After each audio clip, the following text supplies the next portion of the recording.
despite what you might be thinking, these two circles are not equal. I repeat, these two circles are not equal. One is in fact larger than the other. What I need you to do is determine which one that is. So, please raise your hand if you believe the blue circle is larger than the red. All right. Please raise your hand if you believe the red circle is larger than the blue. All right, very good. Now, before I said anything about these two circles, what was your first instinct? Equal, right? Because they look equal. And the reason why they look equal is because, in fact, they are equal. These two circles are identical. Yet I got just about every one of you to raise your hand and say that they're not. So what do we learn? That you can be manipulated like that to believe in something that goes against your natural instinct. Just imagine as a child you're taught that the blue circle is larger than the red. If you say it enough times, you convince yourself that's the truth. If you're told the lie enough times, it becomes part of your reality. And if enough people are taught that lie, that the blue circle is larger than the red, well, now it becomes part of the culture. And if that culture then passes that misinformation along to the next generation, well, now it becomes tradition. And what we have to remember is that just because we have a tradition doesn't mean it's morally acceptable. Tradition and morality are not always the same. I mean, can you think of any traditions that we once had in the United States of America that we no longer have? That today we think back and that was immoral? Slavery, right? Less than 200 years ago. And that was a tradition. So the traditions we have today doesn't necessarily mean they're morally acceptable. And as we evolve as a culture, so do our traditions. Now, The Matrix is a story. It's a story. When told enough times to enough people, it becomes part of that culture. It becomes the tradition. And this story is being told over and over every day. In fact, if you believe the image on the carton is where you're getting your milk from, you're deceiving yourself. This is a fantasy. It only exists in your head. It's a blue pill fed to you by the industry to get you to buy their product.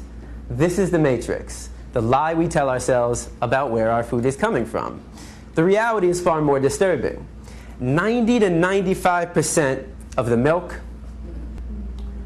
the meat, and the eggs that we consume in the United States are coming from these conditions. In fact, every year in the United States, 10 billion, right? 10 billion are being slaughtered for food. So what that works out to be is that every second in the United States, 300 animals are killed, just like that. So 300, 600, 900, 1,200. By the time I'm done talking today, there'll be over 1 million animals that have been slaughtered. And most of us don't even blink an eye. I mean, how is it possible that in the United States of America we can slaughter 300 animals every second and not question that? Because of the story we've been told. The story justifies the action. If you say it enough times, you actually convince yourself that's the truth. How many of you were taught as a child you need to eat meat to get protein? I mean, I know I was. How many of you were taught you need to drink cow's milk to get strong bones? Not dog milk, not chimpanzee milk, not elephant milk, not rhino milk, not hippo milk, not tiger milk, not lion milk, not giraffe milk, not elephant milk. Did I say that already? I think you get the point. Not even our own mother's milk, but we need to drink cow's milk to get strong bones. The absurdity of drinking the milk from any other species and any other being besides our own mother, when it's said enough times, loses its absurdness. Now, the first thing we've been taught is that our diet is natural. You know, we eat meat, dairy, and eggs, so therefore it must be natural. So let's find out. Now, you have two images on the wall. I want you to tell me all the thoughts that come to mind when you see the image on the left. And don't be afraid to scream out. What do you see? Fresh, yum, sweet, right? If I come into the room with a basket of strawberries, how many of your mouth starts to salivate? Your mouth starts to water? If I take a strawberry and I put it under your nose, what do you smell? If I take a knife and I slice that strawberry in half and put that under your nose, now what do you smell? Notice how all the sensations remain the same. You see a strawberry and it looks like a strawberry. You smell a strawberry and it smells like a strawberry. And you take a bite out of a strawberry and surprise, surprise, it tastes like a strawberry. Exactly, it's a strawberry. But what thoughts come to mind when you see the image on the right?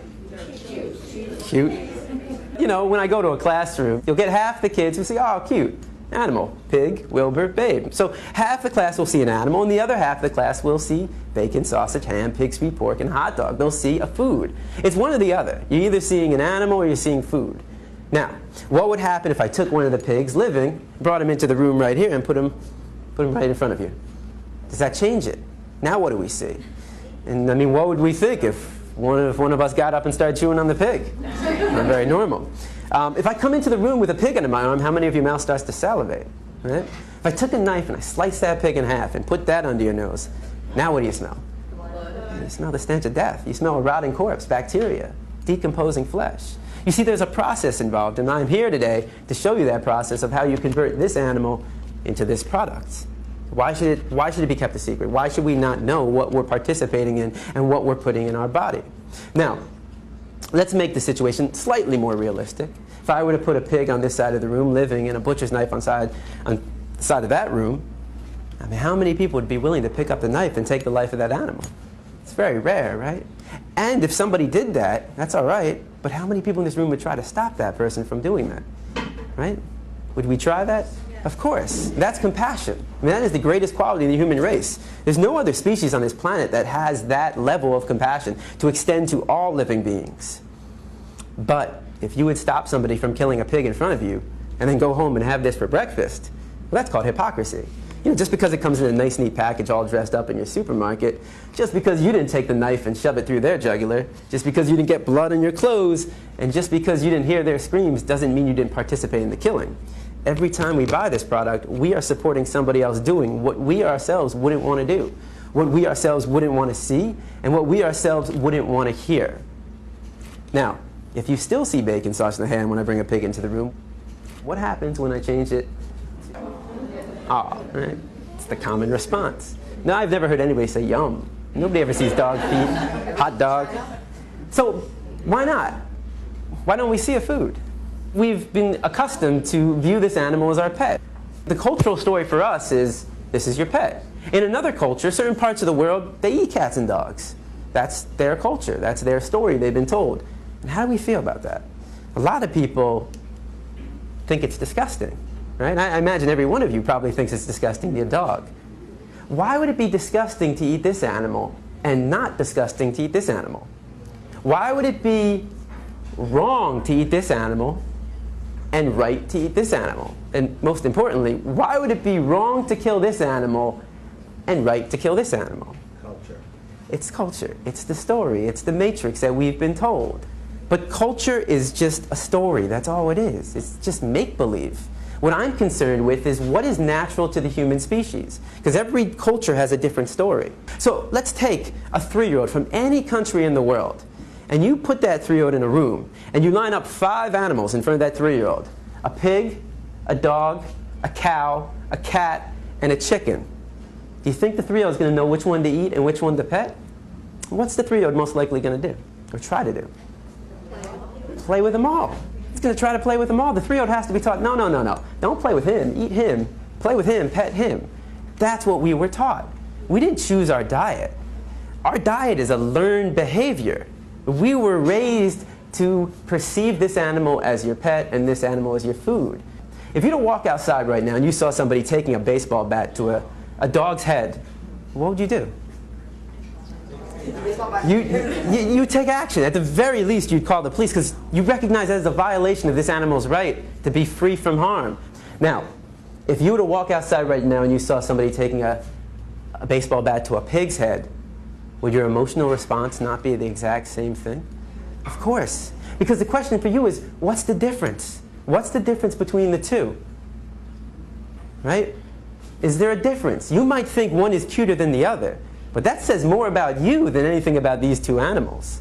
You know, a lot of kids will say, well, the nose looks different. But I say, but they both got a nose to smell. Some kids will say, well, he's got hooves and he's got paws. I say they both got feet to walk and run. Some kids say, well, his ears are going up and his ears are flappy. They both got 2 ears to hear. They both got 2 eyes to see. They both got a heart to beat and a mind to think. And the reason why we would take action for both of them is because we recognize the equality between them and not the difference. Any difference is insignificant. The similarities, though, are striking. We know they're equal, yet every time we sit down for a meal, we create that separation. We create that inequality.